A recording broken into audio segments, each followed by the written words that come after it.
ሰላም ጤና ይስጥልን ውድ የአሮማ ሚዲያ ቤተሰቦቻችን፣ የሰዓቱን ዜናዎች እንደሚከተለው እናቀርባለን። አብራችሁን ቆዩ። በህንድ ጉብኝት ላይ የሚገኙ የጀርመን መራሄ መንግስት ፍሬድሪሽ ሜርስ በኢራን መንግስት ላይ የሰጡትን ጠንካራ አስተያየት በማህበራዊ ሚዲያ የሰላ ትችት አስከትሎባቸዋል። መራሄ መንግስቱ ለጋዜጠኞች በሰጡት አስተያየት የኢራን አገዛዝ በመጨረሻዎቹ ቀናትና ሳምንታት ውስጥ እንደሚገኝ እናምናለን፣ ውድቀቱንም እየታዘብን ነው ሲሉም ተናግረዋል።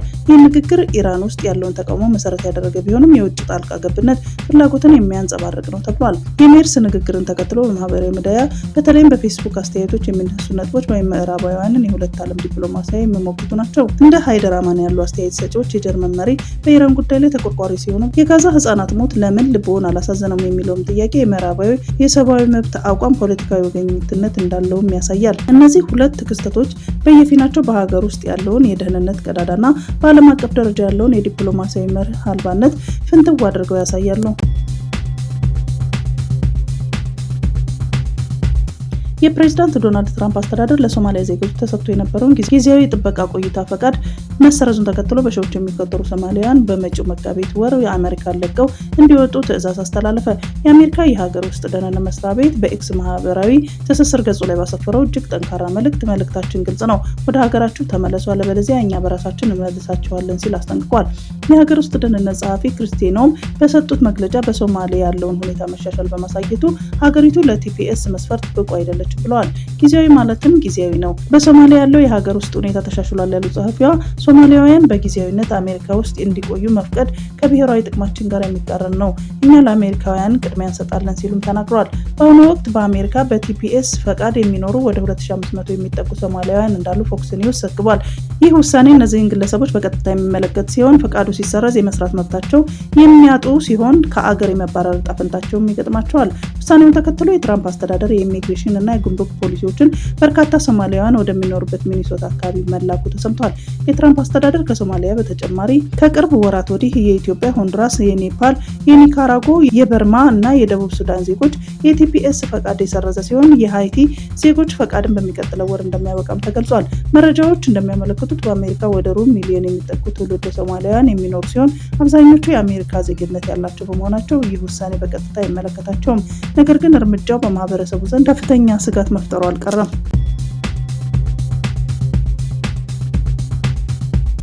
የቴሌኮም ሰራተኞች ለስራ በተሰማሩበት በታጣቂዎች ታገቱ። ታጣቂዎቹ በሚሊዮኖች የሚቆጠር ገንዘብም ጠይቀዋል። የኦሮሞ ነጻነት ሰራዊት ታጣቂዎች በኦሮሚያ ክልል የምዕራብ ወለጋ ዞን ውስጥ ስራ ላይ የነበሩ 11 የኢትዮ ቴሌኮም እና የዜድቲኢ ሰራተኞችን አግተው መውሰዳቸው ተነገረ። ባለፈው ሳምንት በተለያዩ ቀናት በታጣቂዎች የታገቱ ሰራተኞች ለመልቀቅ በሚሊዮኖች የሚቆጠር ገንዘብ መጠየቁ ተገልጿል። ታጣቂዎቹ የመጀመሪያውን እገታ የፈጸሙት ባለፈው ሳምንት አርብ ጥር 1 ቀን 2018 ዓ.ም ቂልጡ ካራ በተባለው ወረዳ ውስጥ ነው።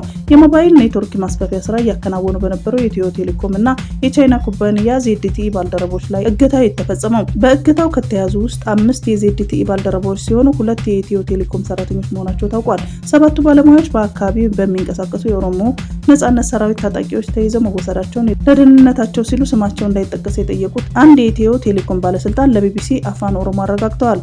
አርብ ረፋድ 4 ሰዓት ላይ በስራ ላይ ያሉ ነው የታገቱት ሰራተኞቹ እቃዎቻቸውንና መኪናዎቻቸውን ትተው ተወስደዋል። የት እንደተወሰዱ ምንም መረጃ የለም ሲሉም ተናግረዋል።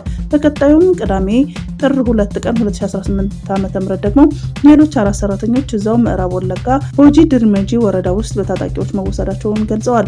ከአጋቾቹ መካከል የተወሰኑት የተያዙት 4 ሰዎች ለመልቀቅ በሚሊዮኖች የሚቆጠር ብር እንዲከፈላቸው ዜድቲኢ መጠየቃቸውን ተነግሯል። በቅዳሜው እገታ በታጣቂዎች ከተያዙ 4 የቴሌኮም ኩባንያ ሰራተኞች መካከል 3ቱ የዜድቲኢ ሰራተኞች ሲሆኑ አንዱ የኢትዮ ቴሌኮም ሰራተኛ ነው።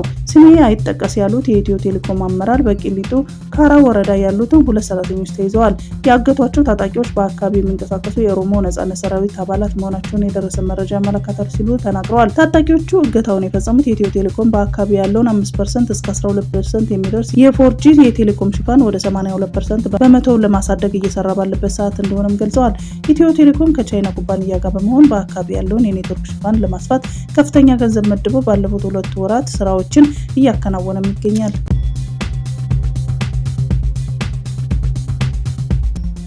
2 የውጭ ቱሪስቶችና አንድ የኢትዮጵያ ሾፌር ሲገደሉ ከ20 በላይ ቱሪስቶችን ንብረታቸውን ተዘርፈዋል። ትላንት በደቡብ ምዕራብ ኢትዮጵያ ክልል ምዕራብ ኦሞ ዞን ሱሪና ማጂ ወረዳዎች አዋሳኝ አካባቢ ኮካ ተብሎ በሚጠራው ስፍራ ለጉብኝት ወደ ማጂ አቅጣጫ ሲጓዙ በነበሩ ቱሪስቶች ላይ በተፈጸመ ጥቃት 3 ሰዎች ተገድለዋል። ከሟቾቹ 2 የቱርክ ዜጎች ሲሆኑ አንዱ የኢትዮጵያ ሾፌር ነው። የሱሪ ወረዳ ፖሊስ አዛዥ ረዳት ኢንስፔክተር ዳልካ ወሊቱላ በሰጡት ቃል የጥቃት አድራሾቹ ማንነት ለጊዜው አልታወቀም ብለዋል። ፖሊስ አዛዡ በ2 መኪኖች ተጭነው ሲጓዙ የነበሩ ከ20 በላይ ጎብኚዎች እንደነበሩና ከጫካ የወጡ ሽፍቶች በፈጸሙት ጥቃት 2 የቱርክ ዜግነት ያላቸው ጎብኚዎችና አንድ ኢትዮጵያዊ ሾፌር እንደተገደሉ አስታውቀዋል። በተቀሩት ላይ ንብረቶቻቸውን ከመዝረፍ የዘለለ አካላዊ ጉዳት አልደረሰባቸውም ያሉት አዛዡ የጉዳዮቹን ማንነት ለመለየትና ለሕግ ለማቅረብ ከሁሉም የጸጥታ መዋቅሮች ጋር ክትትል እየተደረገ ነው ሲሉም ገልጸዋል። የሱሪ ወረዳ ነዋሪዎች በአካባቢው በአርብቶ አደር ሽፍቶች ተደጋጋሚ ዝርፊያና ጥቃት እንደሚፈጽሙ ገልጸው ትናንትም የውጭ ዜጎች የተገደሉበትን ጥቃት ማድረሳቸውን ተናግረዋል። ከዞኑ መንግስት እንዲሁም ከክልሉ ሰላምና ጸጥታ እንዲሁም ፖሊስ ኮሚሽን በጉዳዩ ላይ ተጨማሪ መረጃ ለማግኘት ያደረገው ሙከራ ፈቃደኛ ባለመሆናቸው ለጊዜው አልተሳካም። የክልሉ መንግስት ኮሚኒኬሽን የክልሉ መንግስት በተፈጸመ ጥቃት ማዘኑንና የሰፈር ሽፍቶች ሲል የገለጻቸው ጥቃት አድራሻዎች ለዝርፊያ ብለው ክብሩ የሆነውን የሰው ልጅ ህይወት ማጥፋታቸውን ገልጸዋል። የክልሉ መንግስት ይህንን አረመኔያዊነት ድርጊት የፈጸሙት ሽፍቶችን ተከታትሎ ለህግ ለማቅረብ የተቀናጀ የጸጥታ ኃይል በማሰማራት ሰፊ የህግ ማስከበር ስራ እያካሄደም ይገኛል ብለዋል።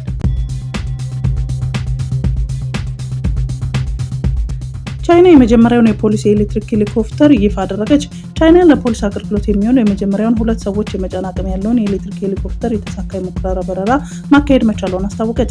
በደቡብ ቻይና ተጓዡ ከተማ በተደረገው የሙከራ በረራ በቀጥታ መነሳትና ማረፍ እንደሚችል የታየው ቴክኖሎጂ ከሄሊኮፕተር አውሮፕላንና ድሮን በተወሰደ ንድፈ ሀሳብ የተሻለ ተደርጎ በኢሃንግ ኩባንያ የተመረተ ነው።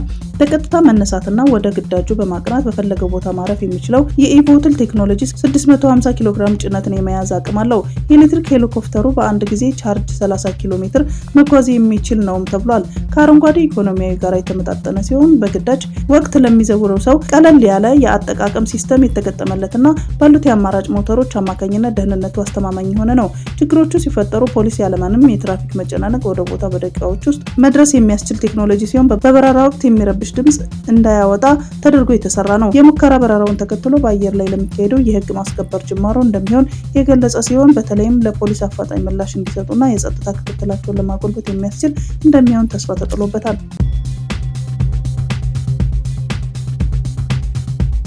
ታዋቂው አሜሪካዊ ዩቲዩበር እና የቀጥታ ስርጭት አቅራቢ ወጣት አይሾስፒድ አዲስ አበባን በመጎብኘት ላይ ይገኛል። በተለያዩ የማህበራዊ ሚዲያ ገጾች ከ150 ሚሊዮን በላይ ተከታይ ያለው አሜሪካዊ ታዋቂ ዩቲዩበር አይሾስፒድ በአዲስ አበባ የተለያዩ ስፍራዎች ጉብኝት ሲያደርግ ደማቅ አቀባበል ተደርጎለታል። የ21 ዓመቱ አሜሪካዊ በ20 የአፍሪካ ሀገራት ጉብኝት እያደረገ ሲሆን የአፍሪካ ባህልን ታሪክ ለዓለም እያስተዋወቀ ነው። አይሾስፒድ አዲስ አበባ እያደረገ ያለውን ጉብኝት የዩቲዩብ ገጹ በቀጥታ ስርጭት እያስተላለፈ የሚገኝ ሲሆን ከ228 ሺህ በላይ ሰዎች የቀጥታ ስርጭቱን እየተከታተሉ ይገኛሉ።